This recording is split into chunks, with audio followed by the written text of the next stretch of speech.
नमस्कार मित्रों। शास्त्र तत्वों में आज की चर्चा का विषय है छठ पर्व की महिमा।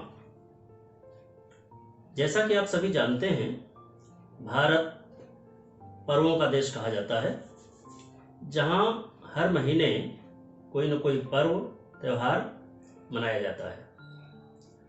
इन्हीं में से एक है कार्तिक मास में होने वाली सूर्य पूजा, जिसे छठ पर्व के नाम से जाना जाता है। मित्रों, छठ पर्व का महत्व इसकी पवित्रता में निहित है। यह 4 दिवसीय पर्व है जो चतुर्थी तिथि से प्रारंभ होकर सप्तमी तिथि तक चलता है। सबसे पहले दिन यानी चतुर्थी तिथि को सात्विक भोजन के साथ, जिसे स्थानीय भाषा में नहाए खाए के कहा जाता है, वहां से प्रारंभ होता है। फिर पंचमी तिथि को सरना या लोहंडा, षष्ठी तिथि को अस्त होते हुए भगवान सूर्य को अर्घ्य देना, और चौथे दिन यानी सप्तमी तिथि को उदय होते हुए भगवान सूर्य को अर्घ्य देकर यह 4 दिवसीय अनुष्ठान पूरा होता है। व्रती लोग परंपरा से चले आ रहे इसके विधि विधान को जानते हैं और उसे विधि पूर्वक मनाते हैं। परंतु इस विधि विधान और परंपरा के अतिरिक्त 2 मुख्य बिंदुओं की ओर मैं आप सभी का ध्यान खींचना चाहता हूं और उन दोनों मुख्य बिंदुओं के बारे में आपको बताना चाहता हूं। पहला है कि जब भगवान सूर्य प्रत्यक्ष देवता हैं, संपूर्ण मानव समाज इनकी पूजा करता है, तो यह पर्व केवल बिहार का पर्व ही क्यों माना जाता है।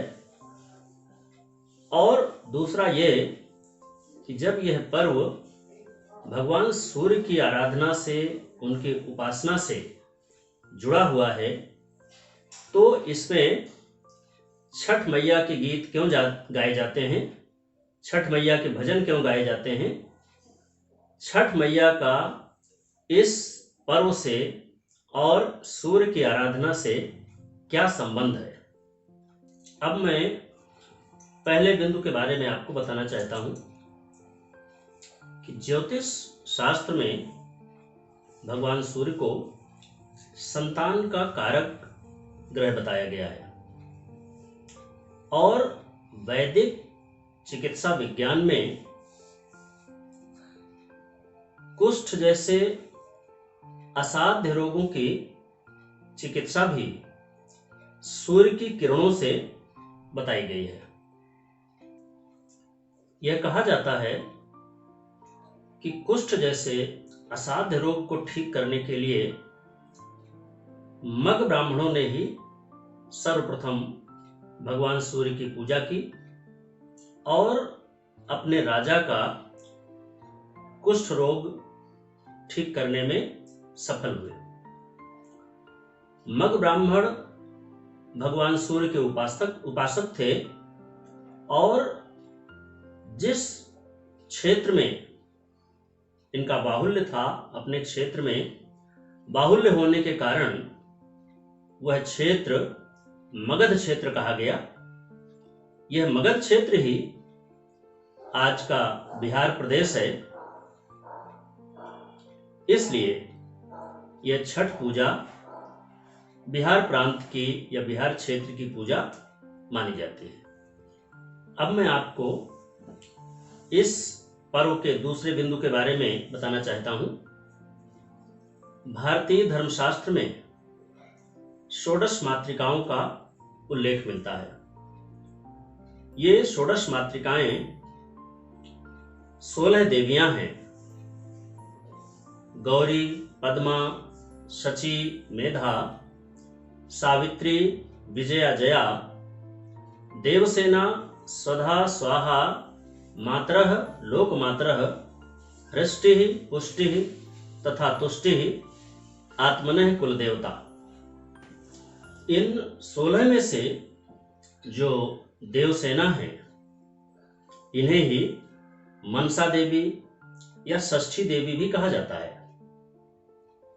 ये षष्ठी देवी ही छठी देवी हैं या इन्हें ही छठ माई के नाम से भी जाना जाता है।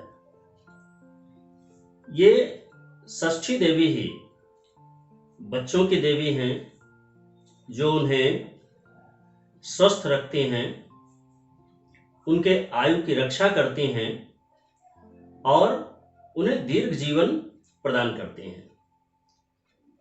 इतना ही नहीं, बच्चे के जन्म के समय उसके जन्म के छठे दिन, जिसे हम छठी पर्व के नाम से भी जानते हैं, जिसे छठी संस्कार भी कहा जाता है, सूतिका ग्रह में इन्हीं छठी माई की पूजा होती है।